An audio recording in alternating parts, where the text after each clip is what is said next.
Hello students, আমি Moumita ma'am. আশা করি তোমরা সকলে খুব ভালো আছো, তোমাদের পরীক্ষাগুলোও ভালো হচ্ছে।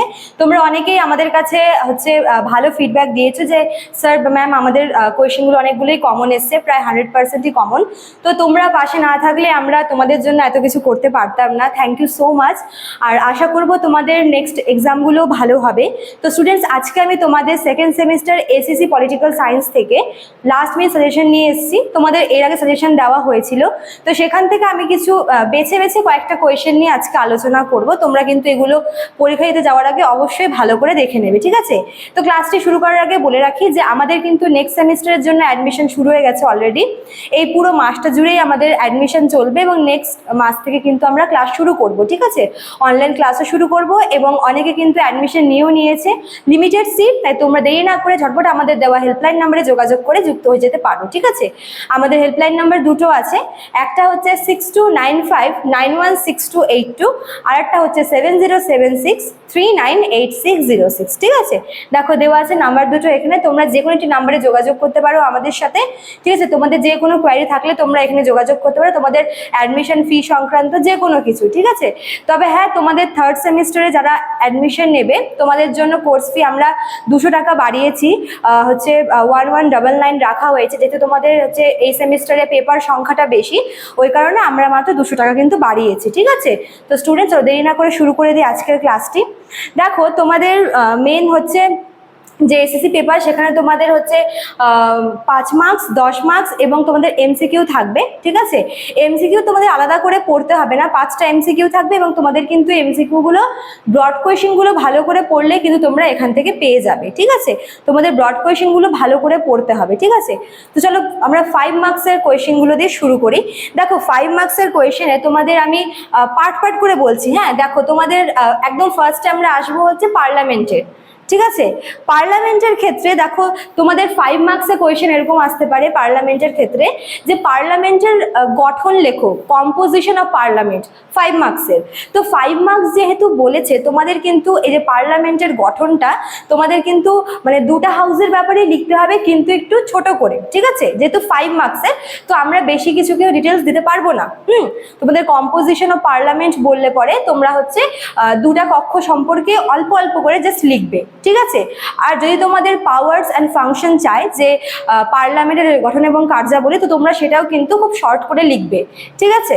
এবার দেখো, হয় তোমাদের এভাবে আসতে পারে যে composition and power and function of parliament, তোমাদের এটা শর্ট করে লিখতে হবে, ঠিক আছে?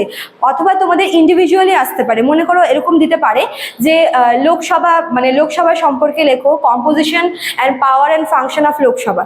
তো এখানে তোমাদের কিন্তু তখন সেটাকে একটু ডিটেলসে লিখতে হবে, যদি ইন্ডিভিজুয়ালি আসে তো, ঠিক আছে? লোকসভা ইন্ডিভিজুয়ালি আসতে পারে, অথবা আপার হাউস যেটা আছে তোমাদের রাজ্যসভা, সেটাও কিন্তু ইন্ডিভিজুয়ালি আসতে পারে। বাট যদি তোমাদের দুটো একসাথে আসে, যদি বলে যে পার্লামেন্টের গঠন লেখো, তাহলে তোমাদের কিন্তু পার্লামেন্টের যে দুটো হাউস আছে দুটো সম্পর্কে অল্প অল্প করে লিখতে হবে।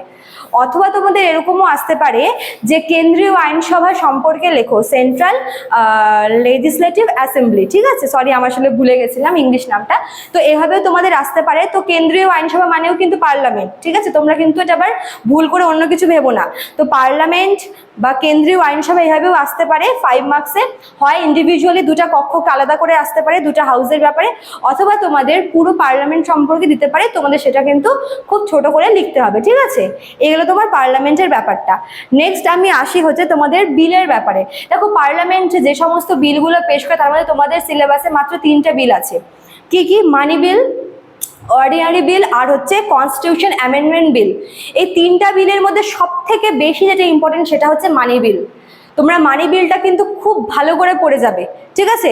সব থেকে ইম্পর্টেন্ট মানি বিলটা। নেক্সট তোমাদের কনস্টিটিউশন অ্যামেন্ডমেন্ট বিল, এটাও কিন্তু তোমাদের ইম্পর্টেন্ট, ঠিক আছে? সব থেকে ইম্পর্টেন্ট মানি বিল, খুব ভালো করে দেখবে। দেন তোমাদের কনস্টিটিউশন অ্যামেন্ডমেন্ট বিল, এটাও কিন্তু তোমাদের খুব ভালো করে দেখতে হবে, ঠিক আছে? আর তোমাদের আসতে পারে মানি বিল আর অর্ডিনারি বিলের মধ্যে পার্থক্য। অর্ডিনারি বিলটা ইন্ডিভিজুয়ালি খুব একটা আসে না, এভাবে আসে যে অর্ডিনারি বিল যে পাস হয়, এই পাসের বিভিন্ন স্টেজগুলি লেখো, ঠিক আছে, মানে অর্ডিনারি বিল কি এটা সম্পর্কে খুব একটা বেশি আসে না, তবুও তোমরা পড়ে রাখবে অল্প করে। মানে বিশেষ করে তোমরা যে অর্ডিনারি বিল কিভাবে পাস হয়, সাধারণ বিল বা অর্ডিনারি বিল কিভাবে পাস হয় তার যে পদ্ধতি, সেই হিসেবে তোমরা অর্ডিনারি বিলটাকে পড়ে রাখবে। ঠিক আছে, আর মানি বিলটাকে তোমরা মানি বিল সম্পর্কে আসতে পারে, অথবা বলতে পারে যে মানি বিলের সাথে অর্ডিনারি বিলের পার্থক্য, অথবা মানি বিল পাশের বিভিন্ন পদ্ধতি লেখো। মানে মানি বিলটা 3 রকম ভাবে আসতে পারে। ঠিক আছে, আর যদি আমরা কনস্টিটিউশন অ্যামেন্ডমেন্ট বিলটা দেখি, সেখানে কিন্তু কনস্টিটিউশন অ্যামেন্ডমেন্ট বিলটা শুধুমাত্র অ্যাজ এ বিল হিসেবেই আসতে পারে। এর বিভিন্ন হচ্ছে মানে পাশের পদ্ধতি এটা কিন্তু খুব একটা আসার চান্স নেই। ঠিক আছে, খুব কম। তবুও বলছি তোমরা কনস্টিটিউশন অ্যামেন্ডমেন্ট বিলটাকে জাস্ট মানে এর ডেফিনেশনটা কি এটাই খালি পড়ে রাখবে। ঠিক আছে, মানি বিলটা সব থেকে ভালো করে পড়বে, দেন কনস্টিটিউশন অ্যামেন্ডমেন্ট বিল, আর অর্ডিনারি বিলটা তোমরা হচ্ছে মানি বিলের সাথে এর যে পার্থক্য সেটা পড়বে, এবং অর্ডিনারি বিল কিভাবে পাস হয় ওটা পড়বে। ঠিক আছে, এবার আমরা আসি হচ্ছে কমিটির ক্ষেত্রে। তোমাদের সিলেবাসে 3টি কমিটি আছে, তাই না? Public accounts committee, committee on public undertaking, আর হচ্ছে এস্টিমেট কমিটি, তাই না? তোমাদের সব থেকে এই 3টার মধ্যে সব থেকে তোমাদের ইম্পর্টেন্ট হচ্ছে পাবলিক অ্যাকাউন্টস কমিটি, আসার চান্স শতভাগ। ঠিক আছে, পাবলিক অ্যাকাউন্টস কমিটি খুব ইম্পর্টেন্ট। ঠিক আছে, পাবলিক অ্যাকাউন্টস কমিটি ইম্পর্টেন্ট, আর এস্টিমেট কমিটিটা ইম্পর্টেন্ট এই জন্য কারণ এস্টিমেট কমিটি হচ্ছে সব থেকে লংগেস্ট কমিটি, মানে এই কমিটিতে মেম্বার সংখ্যা সব থেকে বেশি, ওই হিসাবে এস্টিমেট কমিটিটাও কিন্তু ইম্পর্টেন্ট। আর পাবলিক আন্ডারটেকিং কমিটি যেটা, ওটা হচ্ছে আমি 2 নম্বরে রেখেছি, মানে পাবলিক অ্যাকাউন্টস কমিটি সব থেকে বেশি ইম্পর্টেন্ট, দেন তোমার হচ্ছে কমিটি অন পাবলিক আন্ডারটেকিং। আর এস্টিমেট কমিটিটা যেহেতু লংগেস্ট কমিটি, ওই জন্য এস্টিমেট কমিটিটাও তোমরা একটু দেখে রাখবে। ঠিক আছে, কমিটি একটা না একটা পড়বেই পড়বে। নেক্সট আমি তোমাদের বলবো হচ্ছে বিভিন্ন যে পার্লামেন্টারি ডিভাইসেস গুলো আছে, যেরকম তোমার হচ্ছে নো কনফিডেন্স মোশন, তাই না, কোরাম। তো তোমাদের এই ডিভাইসগুলোর মধ্যে তোমাদের সব থেকে বেশি মনে হচ্ছে নো কনফিডেন্স মোশন, আর হচ্ছে তোমার কি বলে ওটাকে, অ্যাডজার্নমেন্ট মোশন। ঠিক আছে, নো কনফিডেন্স মোশন আর অ্যাডজার্নমেন্ট মোশন সব থেকে বেশি ইম্পর্টেন্ট।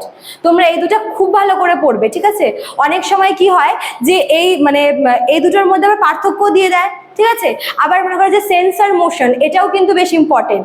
তো অনেক সময় সেন্সার মোশনের সাথে অ্যাডজার্নমেন্ট মোশন বা সেন্সার মোশনের সাথে নো কনফিডেন্স মোশন এভাবে পার্থক্য দিয়ে দেয়, এক আলাদাভাবে আসতে পারে, আর না হয় এরকম করে পার্থক্য করে দেবে। ঠিক আছে, কোরামটা একটু দেখবে, কোরামটাও কিন্তু বেশ ইম্পর্টেন্ট। কোরাম 1/10 মেম্বার নিয়ে হয়। ঠিক আছে, 1/10 মেম্বার নিয়ে কোরাম হয়, এরকম এমসিকিউতে আসতে পারে। ঠিক আছে, এইবার মনে করো তো হচ্ছে পার্লামেন্ট গেল, বিলগুলো গেল, কমিটি গেল, আর হচ্ছে ডিভাইসেস গুলো গেল। ঠিক আছে, এবার আমি আসি লাস্ট টপিক, যেটা হচ্ছে বাজেট। ঠিক আছে, বাজেটের মধ্যে মনে করো যে তোমাদের 5 মার্কসের জন্য দেখো বাজেটের একটা কম্বাইন একটা কোয়েশ্চেন আছে, সেটা মনে করো যে বাজেটের হচ্ছে কিভাবে পাস হয়। ঠিক আছে, মানে বাজেটের যে প্রিপারেশন মেথড এটা আসতে পারে, বাজেট কয় রকমের হয় মানে এর বিভিন্ন পদ্ধতিগুলো, এবং কিভাবে হচ্ছে বাজেট পেশ হয়। ঠিক আছে, এটা 5 মার্কসে আসার চান্স আছে, যদি আসেও তাহলে ওই বাজেটের যে বিভিন্ন মানে বাজেট কিভাবে পেশ হয় এর পদ্ধতি হিসেবে আসতে পারে। ঠিক আছে, যে কোনো একটা কোয়েশ্চেন আসতে পারে, আর যদি এটাকে কম্বাইন করে আসে তাহলে সেটা 10 মার্কসে আসবে। ঠিক আছে, তো 5 মার্কস তোমাদের গেল এভাবে। এবার হচ্ছে আমি 10 মার্কসে আসি।